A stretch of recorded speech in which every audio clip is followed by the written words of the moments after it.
What's going on, Washington fans? Welcome to Taking Command with Josh Taylor here on the JTFB YouTube channel. And on this video, I'm going to be talking about a little mini camp, some headlines that have been going on the last 3 days at mini camp. There's only one more practice left on Tuesday, I think it is.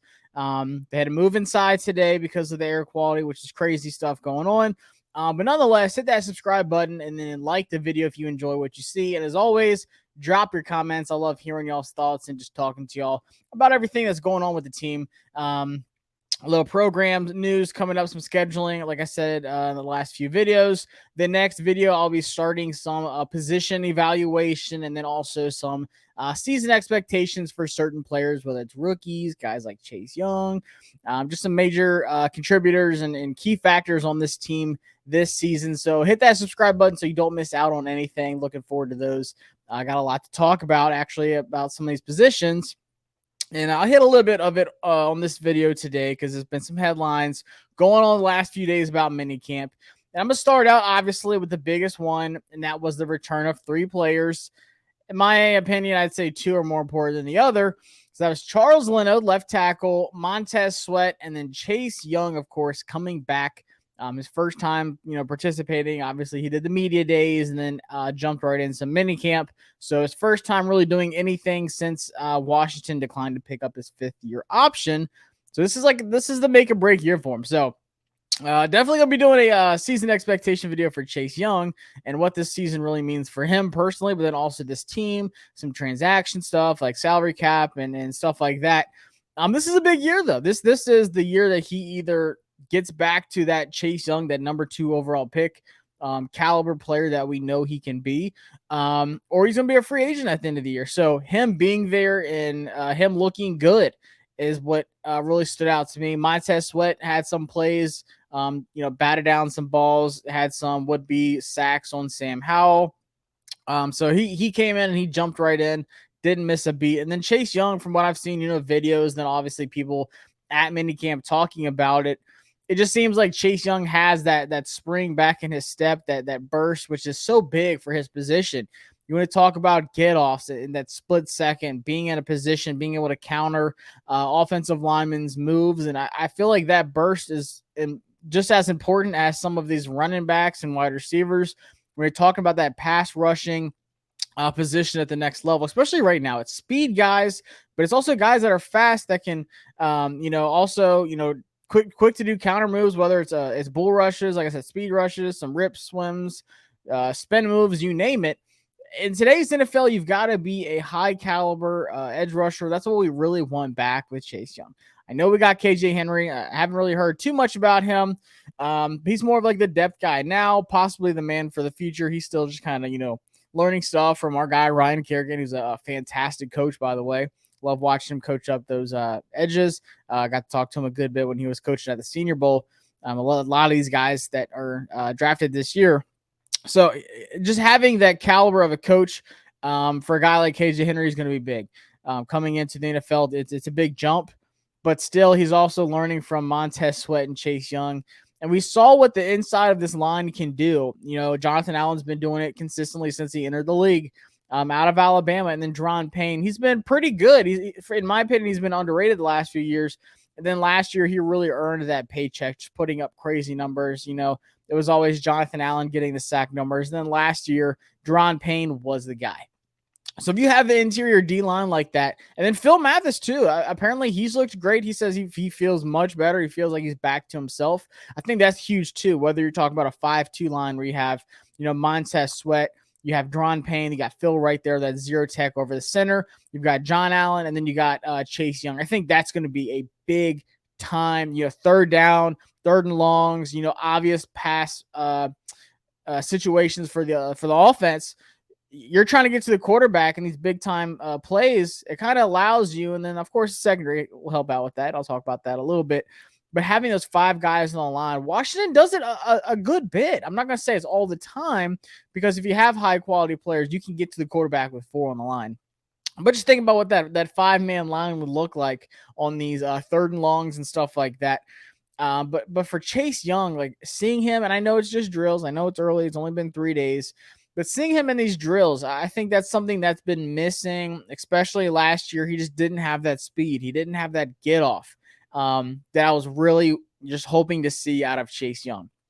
So I think that's going to be back a little bit now, and I'm not going to go too much into expectation wise, but I would hope a whole off season, getting back, not really rushing things. This is the time that he can really 100% recover. I don't know if he was 100% last year, to be honest with you. I trust the new training staff. I wouldn't trust the old one. I trust the coaches. I trust Chase Young not to rush back. But I don't think he was at 100% last year. I think this year we will see him back to 100%, the best he could be, post an injury that bad. And a lot of people were saying it was worse than other injuries of that caliber, tearing your ACL, your MCL. I mean, they said it was major ligament damage. So that's serious stuff, to be honest with you. So I want to see the Chase Young that I know he can be. And I think we will. I don't think it'll be, like Joey Bosa type like season where he's just like all season long.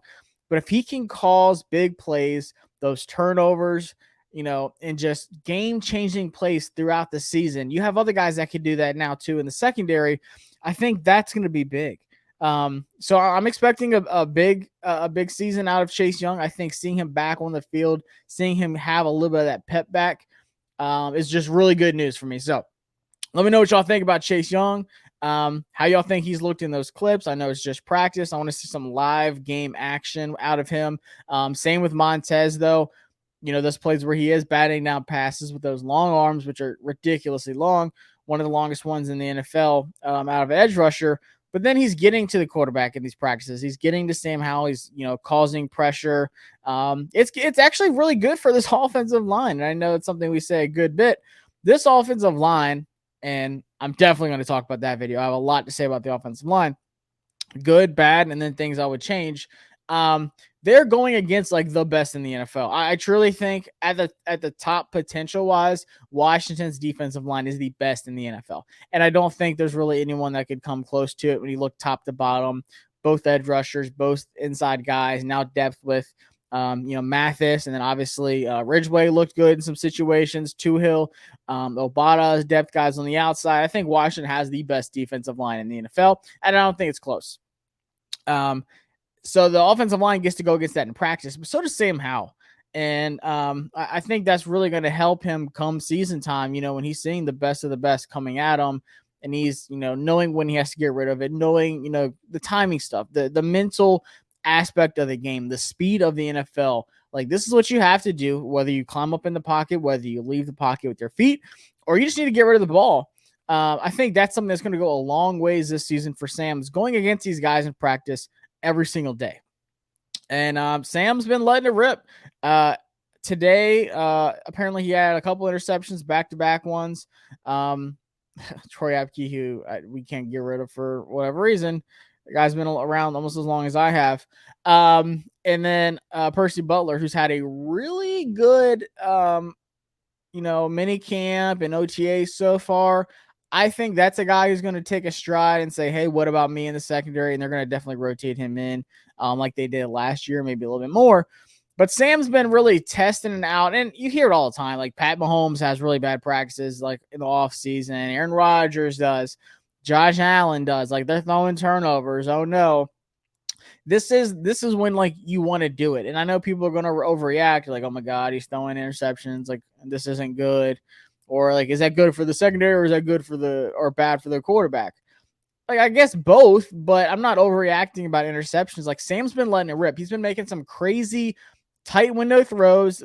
He's been dropping them in buckets in practice.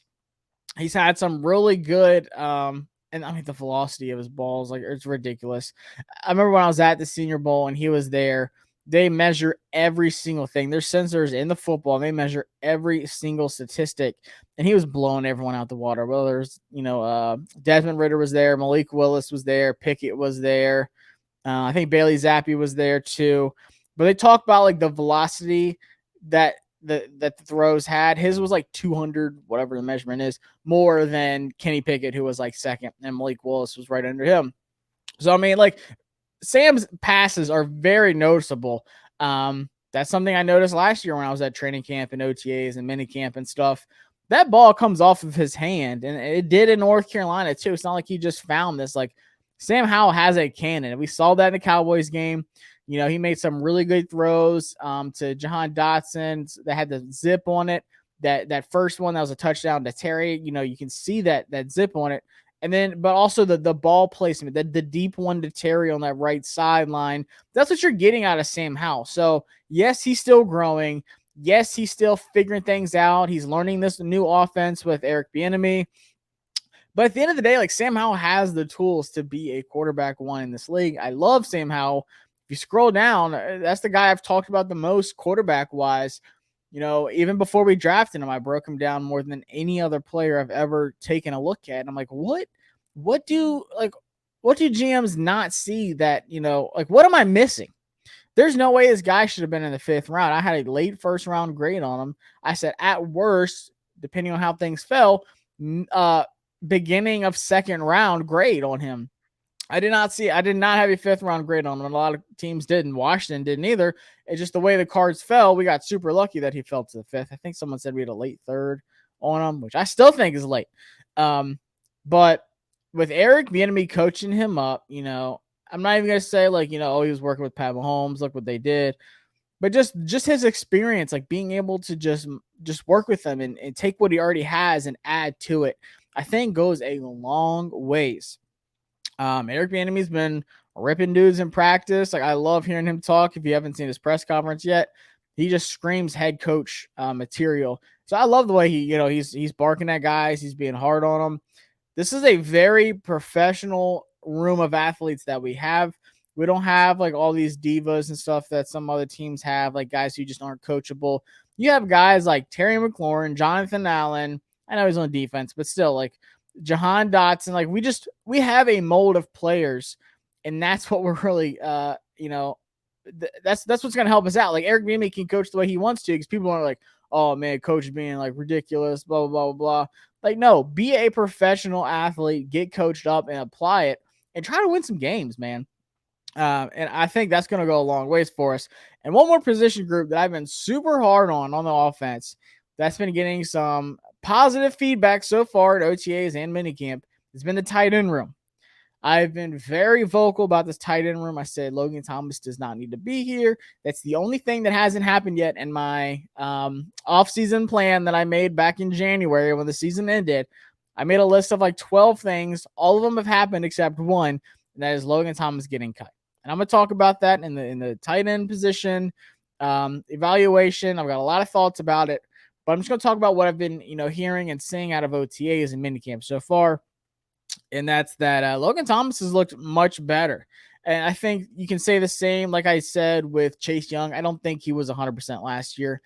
I just remember seeing Logan Thomas, and he just looked so stiff in his routes, wasn't fluid at all, just didn't have enough speed to separate. It wasn't there for Logan. I was like, there's just something's not right with the way he's playing right now.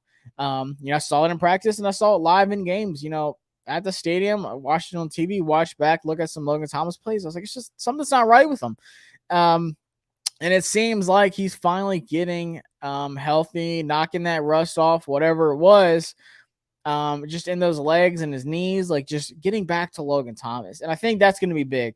You talk about all the weapons you have in the wide receiver room, how deep that is, but this tight end group, like, somebody's got to step up and say, I'm a legit threat in this locker room.